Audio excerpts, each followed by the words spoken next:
Добро пожаловать в мой канал. C'est un statu quo. En égalant quasiment leur dernier score aux élections régionales, les indépendantistes catalans posent un défi majeur à l'unité de l'Espagne et au gouvernement de Mariano Rajoy qui tablait sur ce scrutin pour les affaiblir. Les Catalans, qui ont battu avec près de 82% de votants le record historique de participation dans la région, ont accordé jeudi 47,6% des voix aux indépendantistes et près de 52% des suffrages aux partis défendant l'unité de l'Espagne. La loi électorale catalane prévoit un système de pondération des voix qui avantage les provinces rurales, où les indépendantistes sont très implantés, d'où leur victoire en siège au Parlement régional. Les trois partis indépendantistes obtiennent 70 élus sur 135, 2 de moins qu'en 2015, semblant avoir atteint un plafond. Ils pourront donc gouverner s'ils arrivent à former une coalition. Au sein des sécessionnistes, les Catalans ont placé en tête, avec 34 sièges, la liste Ensemble pour la Catalogne de l'adversaire numéro 1 de Rajoy, Carles Puigdemont, président du gouvernement destitué par Madrid après la déclaration d'indépendance du 27 octobre et exilé en Belgique.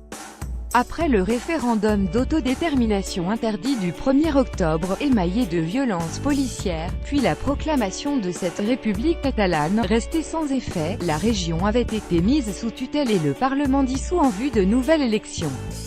L'État espagnol a été vaincu. Rajoy et ses alliés ont perdu, a clamé depuis Bruxelles M. Puigdemont. Mais, si les indépendantistes arrivent à s'entendre pour gouverner, quels seront les membres du cabinet régional ? Carles Puigdemont, qui a salué une victoire que personne ne peut discuter, est inculpé pour rébellion et sédition, et s'il rentre en Espagne, il sera arrêté. Le chef du deuxième parti indépendantiste, Oriol Junqueras, son vice-président, lui aussi poursuivi, est déjà en prison.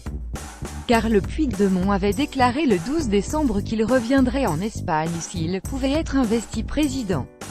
Rien ne s'oppose en principe à ce qu'un dirigeant politique poursuivi soit investi, puisqu'Oriol n'est pas condamné. Mais encore faut-il qu'il reste libre. Et dans son entourage, on laissait entendre, avant le scrutin, qu'il faudrait qu'on lui permette de rentrer, autrement dit qu'il est n'y et pas d'arrestation à la clé. Il pourra alors commencer une négociation. Une sensation étrange, juste après l'annonce des résultats, un électeur indépendantiste de gauche évoquait une « sensation étrange, nous gagnons en députés mais pas en nombre de voix », disait Fran Robles, médecin de 26 ans. Donc chaque camp pourra se proclamer vainqueur. Cela reflète bien la réalité, qui est que la Catalogne est politiquement divisée et que la seule façon de trancher la question est de la poser clairement dans un référendum. Avec ce résultat, le message à l'Espagne est « asseyez-vous pour parler », assurait un sympathisant indépendantiste à Barcelone, Francesc Portela, 50 ans, professionnel du marketing. D'autant que c'est le parti libéral et anti-indépendantiste Ciudadanos qui a obtenu le plus grand nombre de sièges au Parlement, avec 37 élus. Mariano Rajoy, silencieux jeudi soir, pourrait s'exprimer dans l'après-midi après une réunion avec son parti populaire, laminé en Catalogne où il est passé de 11 à 3 sièges. Il va bien falloir qu'à Madrid, ils cèdent sur des choses qui leur déplaisent.